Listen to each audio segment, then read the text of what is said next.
Hola amigos, soy Darwin, pastor de MCC. Mi oración es que el mensaje que estás por escuchar contribuya al crecimiento de tu fe, te haga más semejante a Cristo y te inspira a vivir en la misión de Dios en medio de tu generación. Si de alguna manera la exposición de la palabra edifica tu corazón, háznoslo saber a través de un comentario o envíanos un mensaje.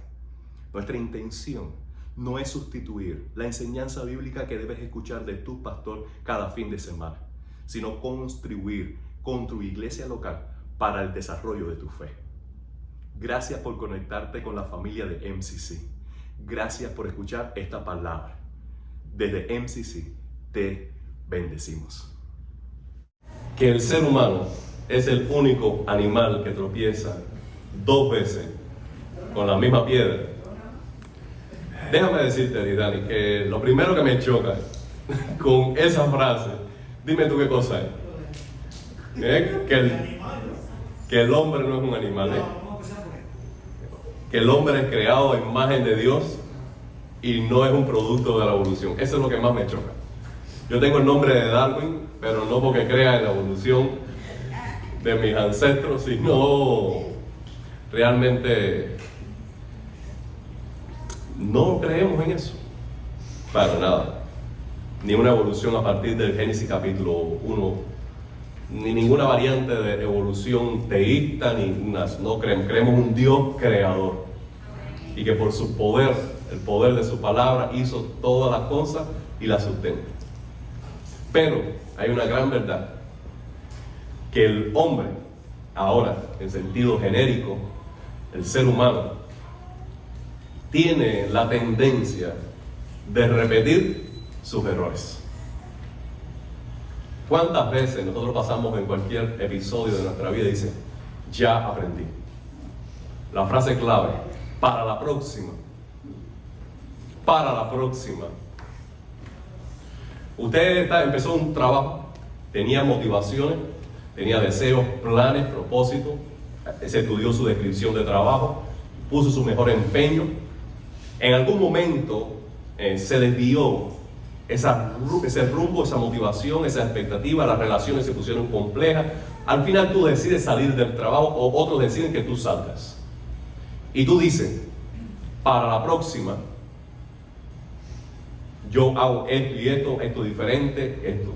¿No es verdad, Oscar? Ahora, tú dices, estoy en una casa rentada. Cuando tú llegas a la primera casa tuya rentada, tú piensas que la casa es tuya. Dime, Fabi. Y empiezo a pintar, cambio el cuadro, tapo todas las cosas, arreglo el techo. De pronto dice la dueña, ¿sabes qué? Que ahora para fin de año viene un familiar, yo no esperaba, tú no sabes la pena que me da decirte esto. Pero por favor, antes del Día de Acción de Gracias, múdate. Tú dices, para la próxima, no hago nada. Pero cuando llega la próxima, entonces la esposa tuya te dice, ¿sabes qué? Ese hueco que tiene la pared arriba del televisor, está en candela, no puedo con él. Y ahí viene, empieza tú, mira, ya que tienes la preparada, la mezcla y eso, ¿por qué tú no coges también aquel huequito de allá y quita aquel clavo y empiezas otra vez y haces exactamente lo mismo? Todos nosotros hemos tenido una relación de noviazgo y hemos cometido errores en esa relación de noviazgo. Y tú dices, para la próxima, yo no hago esto, no doy tal cosa tan fácil, no hablo tal cosa, no abro mi corazón, yo cuido. Llegó la próxima y porque nosotros los seres humanos no aprendemos tan fácil. En esta semana yo tuve una dificultad al hecho de si predicar otra vez de un pueblo sediento y Dios que provee agua, cuando hace 2 semanas yo estaba predicando eso. Y esto fue lo que me dijo el Señor: el ser humano le cuesta trabajo aprender. Acuérdate de tus errores. Y del Señor, vamos a predicar una vez más de un pueblo sediento y Dios que provee agua. Porque el pueblo de Israel no es muy diferente a nosotros, ni viceversa, por tanto. Y ellos salieron como Dios había dicho, del desierto de Sin por sus jornadas, conforme al mandamiento de Jehová, y acamparon en Refidim. No había agua para que el pueblo bebiese. En este primer versículo hay ya algunas verdades que a mí toca el corazón. Y hoy vamos a comer este pan del cielo bien suave, en un tono quizás reflexivo y meditando más profundo en el corazón. El desierto es el lugar donde toda fuente de provisión natural escasea, para que nosotros aprendamos el ejercicio sublime de creer que Dios es nuestro proveedor.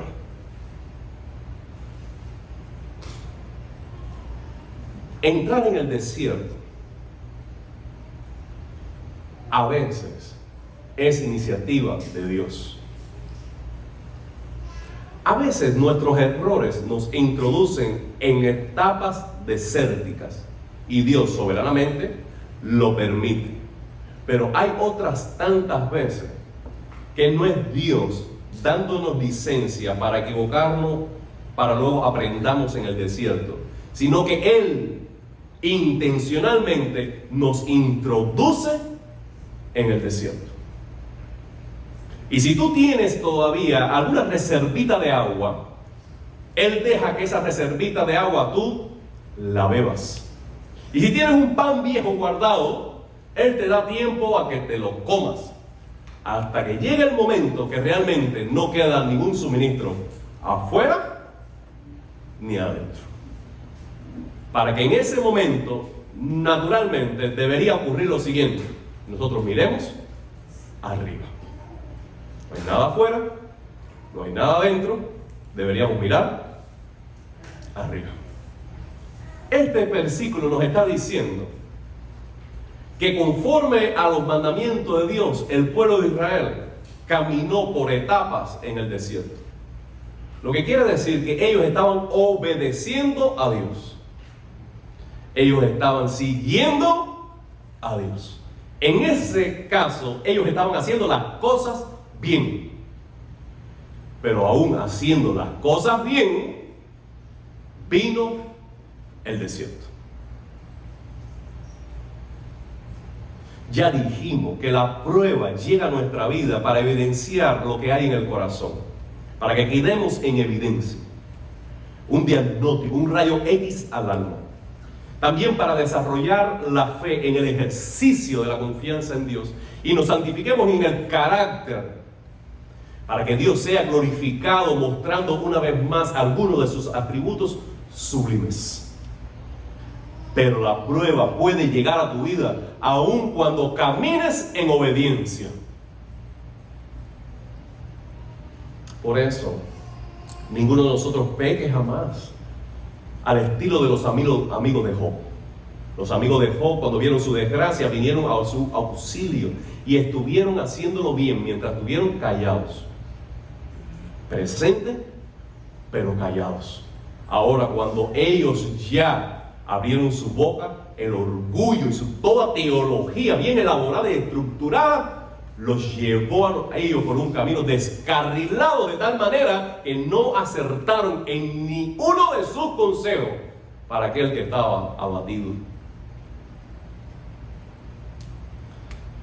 Si la prueba puede llegar al que camina en santidad, la escasez, la dificultad, la enfermedad, el accidente, puede llegar a aquellos que aman a Dios y le obedecen.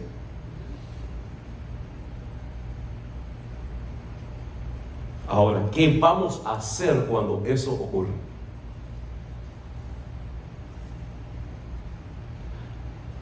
Dice el versículo 2 al 3, así que discutieron con Moisés. Yo quiero que ustedes subrayen esa frase. Nueva Versión Internacional dice discutieron. Más adelante va a mencionar una vez más el repetido hábito de murmurar, al estilo clásico de los hebreos. Pero ahora dice que allí discutían. Lo que quiere decir que el ánimo de los hebreos Aquí no es simplemente un disgusto. No fue un murmuración así leve, casi que no se escucha, sino que ellos se enfrentaron, encararon, discutieron abiertamente con Moisés. Era una rebelión, una insubordinación al liderazgo espiritual. Danos de beber agua, le exigieron. ¿Están viendo el tono de la situación? Esto no es lo mismo que la vez anterior. Ellos murmuraban, pero seguían a Moisés y seguían buscando agua. No, ellos se detuvieron, se sublevaron, se rebelaron. Un espíritu de anarquía tomó a cada corazón israelita y ellos se plantaron a discutir y a exigir. ¡Qué arrogancia! ¡Qué soberbia! ¡Qué corazón! ¿Por qué ellos no se atrevieron a hacer eso a los egipcios? ¿Por qué ellos no se plantaron ante el palacio presidencial del faraón y hicieron lo mismo? Porque, como dicen los que saben, cada perro sabe del palo que se arrima o se arrasca. Ellos sabían que Moisés no era faraón.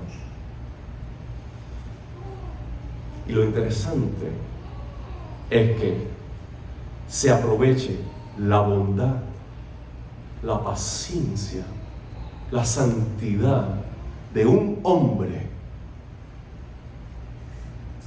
para permitirse algunos la licencia que no se permitieran ante personas impías. Porque sabe que otro le da una galleta, sabe que otra persona le violenta, le deja, maltrata, abusa. Israel estaba bien equivocado. Israel estaba bien soberbio, terco.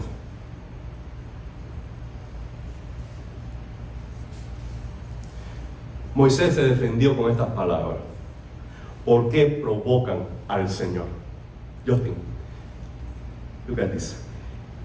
Él estaba preocupado en esta instancia, en primer momento, no porque él sufriera algo. El primer pensamiento de Moisés, lo que están haciendo es grave.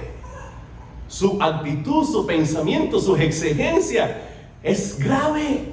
Porque ustedes están pecando contra el Señor. Deberían temer al Señor, deberían guardar sus palabras, deberían considerar sus pensamientos antes de tomar tal actitud, porque el Señor está en medio nuestro.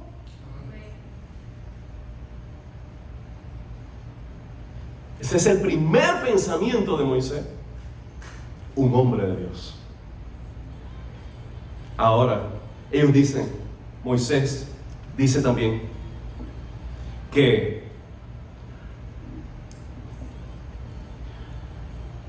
oró a Dios y le dijo lo siguiente: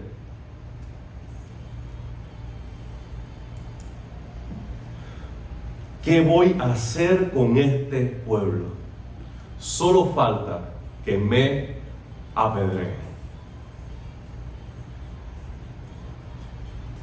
Voy a hacer algunas preguntas que no estoy esperando que me contesten alto, pero sí que se la contesten en el corazón. Primera pregunta: ¿quiénes tenían sed?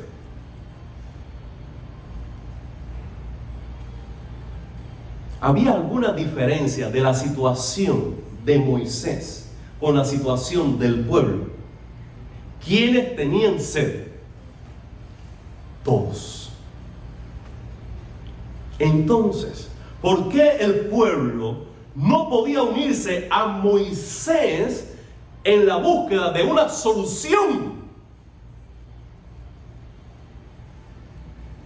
O sumarse a la actitud y disposición de Moisés de seguir obedeciendo a Dios en todas sus etapas en el desierto, confiando que Él proveerá. ¿Por qué?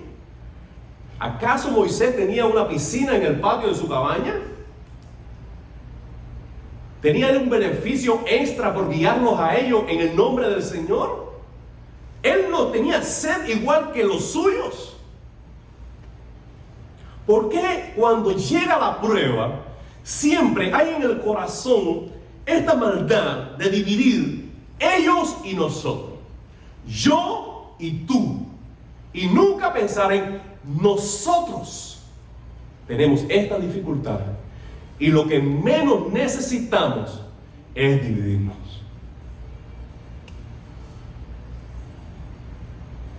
Cuando en una familia, en un negocio, en cualquier círculo social, viene la dificultad, viene la crisis, se acrecentan las dificultades internas, se empiezan a romper las cuerdas por el lado más débil en las relaciones interpersonales. ¿Pero por qué? ¿Acaso todos no estamos pasando la misma tormenta? ¿Acaso esta situación no nos afecta a todos? ¿Por qué entonces dividir nuestro corazón diciendo ustedes y nosotros, yo y tú? Yo tengo sed, tú resuélvemela.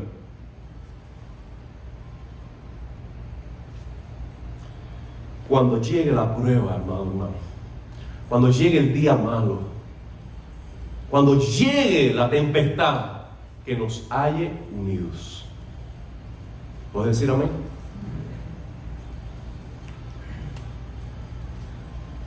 No discutiendo, no murmurando, no con una mala actitud de lo que nos prepara el futuro. ¿Cuál es la narrativa que se repite hasta el cansancio de los israelitas? ¿Para qué nos sacaste al desierto? Para matarnos de hambre, sed, enemigos. ¿Para qué nos sacaste? Para matarnos de la misma narrativa, la misma narrativa, la misma narrativa. No puede levantar la vista un poco más en el horizonte y ver que debajo del sol, una es la circunstancia que percibimos, pero más allá del sol, brilla la gloria de Dios. Aleluya. Dios sigue reinando. ¿De dónde vendrá mi socorro? Mi socorro viene de Jehová. Él hizo el cielo y la tierra, lo que yo veo con mis ojos, pero Él está por encima de eso. Alzaré mis ojos a los montes. ¿De dónde vendrá mi socorro? Mi socorro viene de Jehová. Él es mi guardador. Él no da mi pie al resbaladero. Él guarda mi alma. Yo duermo, descanso, pero Jehová me sustenta. Él no cabecea, Él no adormece. Él está allí para mí.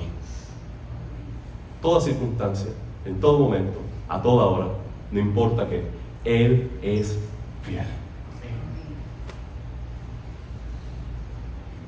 ¿Por qué la prueba? ¿Por qué el desierto? ¿Por qué la escasez? Saca del corazón esa rabia. Porque el corazón está centrado en sus propias necesidades, deseos y voluntad. Y cuando alguien o algo araña eso, se la tiene que ver con nosotros. Segundo, porque el corazón está bien en seguir a Dios, mientras los resultados de su obediencia se conforman a las expectativas de su vida. Yo sigo a Dios hasta que, cuando esto ocurre, esto, lo que yo pensé, yo soñé, yo miré mi futuro, no corresponde como Dios está guiando mi vida, por tanto, hasta allí obedezco. Entonces me libero de los yugos del Señor, entonces me quejo, protesto, doy perreta desobedezco y me doy licencia a tomarme unas vacaciones de la iglesia, vacaciones de los mandamientos del Señor, vacaciones de la oración. ¿Por qué? Porque el Señor no me está complaciendo. Porque aún no hemos aprendido a vivir para Dios y buscar solo y sobre todo lo que es eterno. Me falta agua, Él es la fuente de la vida. Me falta pan, Él es el pan que todos sacian. Me fatiga el sol, Él es mi sombra a mi mano derecha. Jehová mi pastor, nada me faltará. Pero cuando no miramos a Jehová, cuando no miramos al proveedor, cuando no miramos al sustentador, entonces ¿qué nos queda? Una bolsa vacía y una cartera con hueco. Eso nos derrumba nuestro reino humano. Por supuesto, tenemos que provocar tanta rebeldía, tanta discusión, tanta división, tanta rebeldía y anarquía dentro de cualquier círculo, porque yo, que soy el centro del mundo, no estoy recibiendo de las personas que son mis vasallos la admiración, la consideración, la provisión, el cuidado, el respeto que yo merezco. Y cuando eso ocurre, no importa si es papá o mamá, no importa si es esposa o es esposo, no importa si es el presidente de los Estados Unidos o el presidente de las Naciones Unidas, no importa quién, se la va a tener que ver conmigo. Esa es la actitud cristiana. ¿Es esa la actitud cristiana?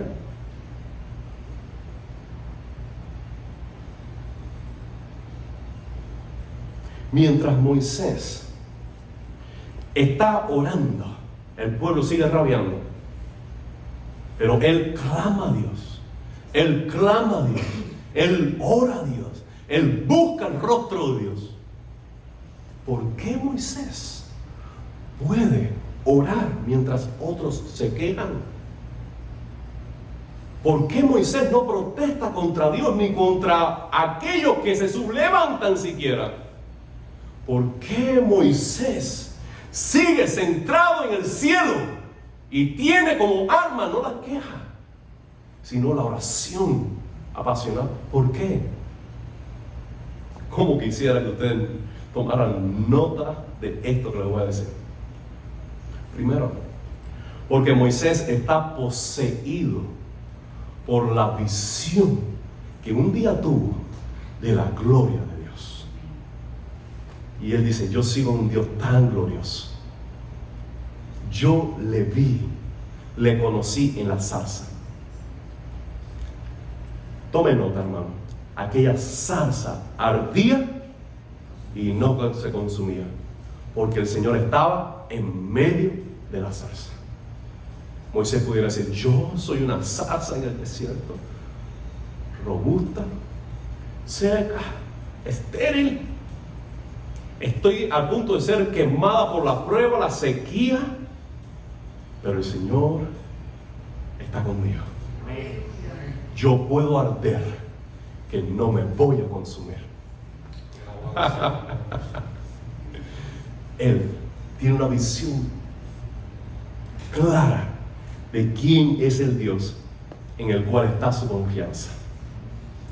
Segundo, porque él está cautivado por la misión de Dios.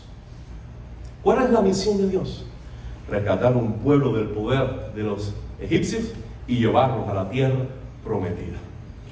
Cualquier hábito, cualquier acción, cualquier actitud que no corresponda en beneficio a la misión de Dios, yo la subestimo, porque yo vivo para cumplir la voluntad de Dios. Quejarme no me ayuda. Armar alboroto no ayuda. Por tanto, no lo hago, porque yo tengo una sola misión: ir de Egipto a Canaán. Tercero, porque Moisés ama al pueblo de Dios. ¿Por qué Moisés pudo estar quieto y escuchar toda esa discusión? ¿Por qué Moisés pudo escuchar toda esa queja, toda esa murmuración y no pedir que viniera una oncena plaga sobre el desierto? ¿Por qué? Porque Él ama a ese pueblo. Por tanto, Él dice, ¿qué puedo hacer si yo los amo? Son mis hijos. Ya he corrido mucho con ellos hasta este punto. ¿Qué voy a hacer? ¿Abandonarlos? No. Le iría peor. Y ese amor lo lleva entonces a la oración. Moisés no está ni tan siquiera cerca de tener esa actitud que tenían los hebreos. Dice el versículo 5 al 7. Dios le habló a Moisés: adelántate. Y esto se va poniendo mejor, hermano. Adelántate al pueblo. Le aconsejó el Señor: lleva contigo algunos jefes de Israel, pero lleva también la vara con la que golpeaste el Nilo. ¿Te acuerdas? Ponte en marcha. Yo estaré allá esperándote junto a la roca que está en Horeb. Dale un golpe a la roca y ella brotará agua para que beba el pueblo. Y así lo hizo Moisés, a la vista de los jefes de Israel. Además, a ese lugar se le llamó Masá, también Meribá, porque los israelitas habían provocado al Señor y altercado con él al decir: ¿está o no está el Señor entre nosotros? Hay mucho para hablar ahí, Lorena. Hay mucho ahí. Primero, me es curioso por qué Moisés tuvo que llevar consigo en esta ocasión no al pueblo, sino a los líderes del pueblo. Entiéndanse, a los jefes de familia de cada tribu, ese consejo de ancianos. ¿Por qué ahora no hizo de una vez brotar agua de la roca, sino que separó a los líderes? Esto es un dato diferente en la historia. Primero, porque los líderes estaban puestos frente a sus tribus como una extensión del liderazgo de Moisés. Tomemos nota de esto, por favor. ¿Cuál era la función de los jefes de familia? Ser para su tribu lo que Moisés era para toda la nación. Ese era el único rol de esos jefes de familia. ¿Qué Moisés dijo? Yo digo. ¿Qué dice Dios? Que dijo a Moisés que debíamos hacer, eso hago. Es lo único que tenían que hacer ellos, ser una extensión de la voluntad de Dios dicha por medio de su profeta. ¿Cuál debe ser la posición de una madre en el hogar? Ser una extensión de la voluntad del padre para la familia. Cuando una madre va por un camino y el padre va por otro camino, es pecado. Porque la única forma en que una madre pueda hacer eso es que el padre no camine o no diga la voluntad de Dios. Cuando en una iglesia el pastor está guiando en una visión, en una dirección, y cualquier otro líder tiene una visión, una enseñanza, cualquier cosa, una agenda paralela a la del pastor, está en pecado. Porque el único lugar que tiene un líder en la iglesia es ser una extensión del ministerio pastoral que le representa. No hacerlo es estar fuera del lugar. Los líderes deberían funcionar como una primera línea de contención del pecado. La situación no debería llegar a Moisés jamás. En cuanto se levantara una familia cabecidura, el líder de familia dice: debe decir, por favor, hasta aquí llegó. Mira, la Biblia dice Que esa actitud. Y detener ahí el pecado. Confrontar ahí a quien tenga que confrontar. Porque el ser pasivo en el ejercicio de su liderazgo anula su lugar en el propósito de Dios.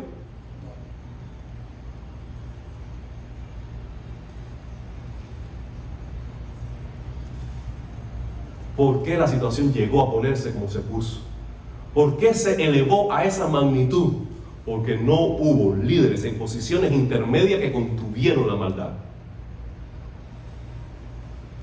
Tercero, los líderes son responsables ante Dios de cómo viven las personas que están bajo su liderazgo. No, porque imagínate, la niña mía, no, la niña tuya no, la niña es tuya y tú eres responsable. No, imagínate mi esposa, no. Tu esposa está bajo el liderazgo tuyo, tú eres responsable. No, imagínate, los miembros de mi iglesia son, no. Los miembros de tu iglesia están bajo tu liderazgo, tú eres responsable. Entonces, si ellos son responsables, por tanto, ellos tienen que venir ante Dios y rendir cuenta. Porque se puede ser líder muy fácil, mientras no te cueste nada. Los líderes, en el momento de la crisis, deberían estar de parte de Dios y no de parte del pueblo. Deberían estar al lado de Moisés y no colaborar con el enemigo. Porque los líderes, también como el pueblo, tenemos este mal. Somos capaces de fungir como tales hasta que haya riesgo de nuestro bienestar. Cuando llega ese punto, nosotros como líderes a veces tenemos la capacidad de mutar, de cambiar de color y ser como Absalón. ¿Sabes qué? Tu causa es justa. Si yo fuera el rey, otro gallo cantaría. ¿Cómo lo diría una madre? ¿Sabes qué? Tú sabes cómo es tu papá. Si fuera por mí. Pero imagínate, tu papá, Absalón. Eso es traición. En cualquier círculo. No, tú sabes que el pastor enseñó tal cosa, pero yo pienso tal cosa. Ah, no, espérate. Yo pienso igual que tú. Pero imagínate, él es que enseña. Si yo fuera quien enseñara, yo enseñara esto. Eso es traición. Porque tú no tienes que pensar como el pastor, la esposa no tiene que pensar como el padre, un alumno no tiene que pensar como un maestro, pero tiene que respetar el orden de Dios. No hacerlo es pecado y es traición a la lealtad. Porque déjame decirle que todo liderazgo delegado funciona sobre la plataforma de quien tiene la autoridad dada por Dios. ¿Esto es español? Tú no respetas la autoridad dada por Dios, por tanto tú estás abusando de la posición que se te ha concedido en un grado de confianza. Voy a decirlo en términos del pasaje. Si ellos no hacían eco de lo que decía Moisés, la confianza que se le había conferido para ser representante de la voluntad de Dios para su familia, esa confianza que se le había dado ha sido traicionada. Amado hermano, el Señor nos libre. Todos en algún momento vamos a ser líderes. Todos, sin excepción, todos en algún momento vamos a tener una posición de liderazgo. Vamos a tener personas por debajo de nosotros, de quienes seremos responsables. Sea un hijo, sea un alumno, sea un empleado, sea un miembro de la iglesia, sea del ciclo que sea. Cuando eso ocurra, tratemos de ser leales a aquellos que nos han dado la confianza de servir a su lado.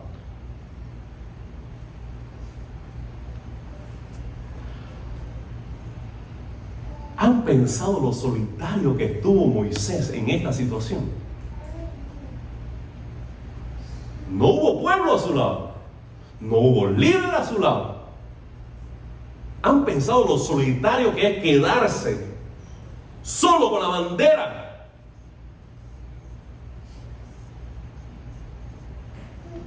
Pero no sintamos lástima de Moisés jamás. ¿Por qué? ¿Han pensado lo extraordinario que sería tener el corazón de Moisés? Lo fascinante, aventurero, explosivo que sería estar poseído por una visión de la gloria de Dios y estar consagrado a su misión y amar incondicionalmente a su pueblo. ¿Has pensado que es estar lleno de la unción de Dios, del fuego de Dios, al ver en el altar de Dios y no ser consumido? No sintamos lástima jamás de Moisés, porque Moisés y Dios son mayoría.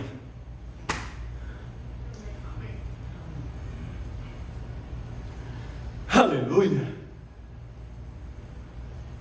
Esta historia se las trae. Ante la prueba, pensemos cómo vamos a reaccionar, hermano. Casi siempre lo primero que sale no es bueno. Estoy hablando por mí. Primero que sale en mi corazón no es bueno. Yo no soy bueno. Estoy trabajando con 1000 cosas en mi carácter a la vez. No te puedes imaginar cuántas. Por tanto, uno tiene que dar un paso atrás. Por la gracia de Dios, porque ni en la fuerza de uno puede. Y considerar qué es lo que está brotando, eructando en ese corazón que está como un reverbero ante la presión de las circunstancias. Y elegir una actitud espiritual apoyado en la gracia de Dios. Yo he fracasado en esto incontables veces. Por tanto, le hablo de la experiencia del que hierra. Póngase siempre al lado de Dios. Siempre póngase al lado de Dios. No importa el precio. Obedezca a Dios. Deje los resultados a Él. No considere el precio para tomar una decisión. No considere los pros y los contras en su carrera, bienestar o salud para tomar una decisión. Tome la decisión de antemano. Yo serviré a Dios. Yo seré leal a Dios. Yo amaré a Dios. Y cuando llegue la prueba, manténgase firme en la decisión que tú tomaste un día. Sé leal a Dios.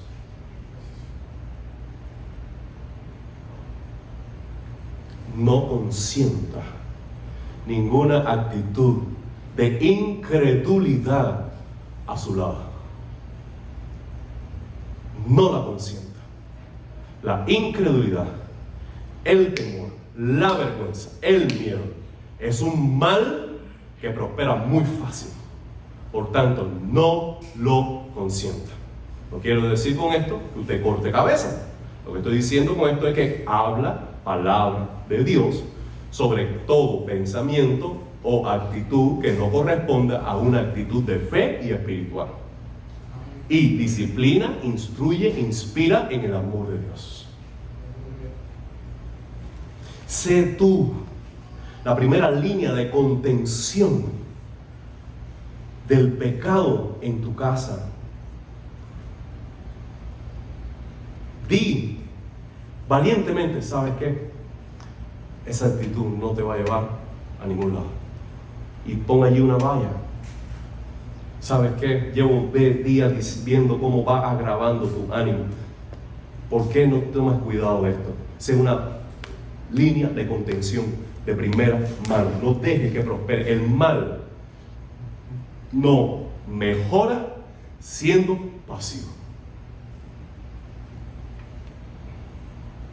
Si eres líder, bajo el liderazgo de alguien, dedícate a guiar bien primero tu vida bajo la voluntad de Dios. Este es el mejor regalo que tú puedes hacer a cualquier líder, sea tu maestro, sea tu papá, sea tu pastor, sea quien sea. Este es el mejor regalo. Dirige bien tu vida.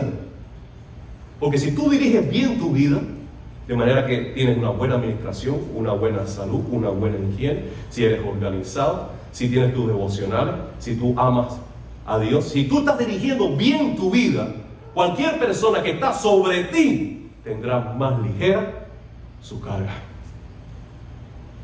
Ahora, si eres un líder en posición intermedia, que tú tienes gente por debajo a quien influye, pero al mismo tiempo tienes a alguien por encima a quien rinde cuenta, invierte tiempo en conocer a tus líderes, en conocer su corazón, sus preocupaciones, su sentir, su visión, sus propósitos.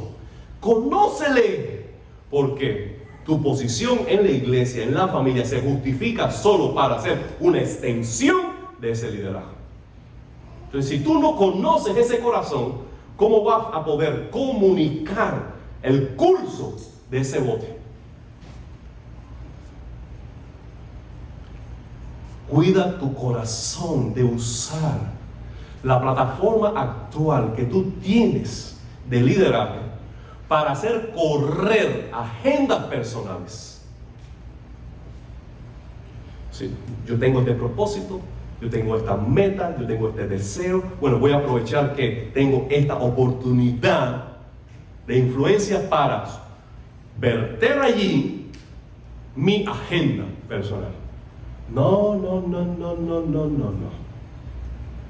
Tu agenda personal queda fuera. Aquí hay solo una agenda, y es la agenda de Dios. Y es una sola para la familia, una sola para la iglesia, una sola para el negocio, una sola para en cualquier barco, en cualquier velero que tú te montes, hay solo un rumbo, porque un barco que vaya en dos direcciones se parte al medio. ¿Tú eres el capitán? No, yo no soy el capitán. Por tanto, si no eres el capitán, simplemente sé una extensión de las decisiones de mando de el capitán. Como tú me dijiste, creo, hace poco, Fabio, en tu casa la voz más alta, ¿cuál debe ser? La suya. Porque en un gallinero hay un solo gallo. Los demás pueden replicar, pero tiene que haber una sola voz para guiar. Si Jotin dice una cosa y después Lorena dice, no sabe qué, pero el esposo de dice esto o pide esto o no es tan exigente como, o amado hermano, ¿quién es el gallo de la casa? El gallo de la casa es Jotin. ¿Quién es el gallo de la casa? ¿Entiende, hermano? Dime, Neto, ¿no es así? Honremos la confianza que se nos ha concedido. Este es el mayor consejo de todo que les voy a dar. Todos acordémonos de Jesucristo. Él sufrió contra sí mismo la contradicción de los pecadores. Dice Hebreos capítulo 12, considerad aquel que sufrió tal contradicción de pecadores contra sí mismo, para que el ánimo de ustedes no se canse antes de desmayar, porque aún no han resistido hasta la sangre combatiendo contra el pecado. Considera a Jesucristo. Él sufrió contra sí mismo la oposición de los pecadores. Te van a contradecir, hermano. Mira, en una casa puede estar una madre soltera. Es decir, son dos personas. Y esa madre puede estar pidiendo algo y la hija, que es una sola seguidora, puede estar contradiciéndole y haciéndole difícil las cosas. No se necesita mucha gente para que ocurra esto. Dos nada más. Por tanto, te van a contradecir, te van a encarar, te van a decir horrores. Pero el liderazgo, en ese caso, si fuera así, está sobre tus hombros, Abraham. Más te vale que no seas terco, sino entendido de cuál es la voluntad de Dios, para que no confundamos la terquedad con obediencia. Pero una vez más, conociendo que es la voluntad de Dios algo, deberíamos nosotros sufrir la contradicción, la presión, la oposición, porque tú con el Señor son mayoría.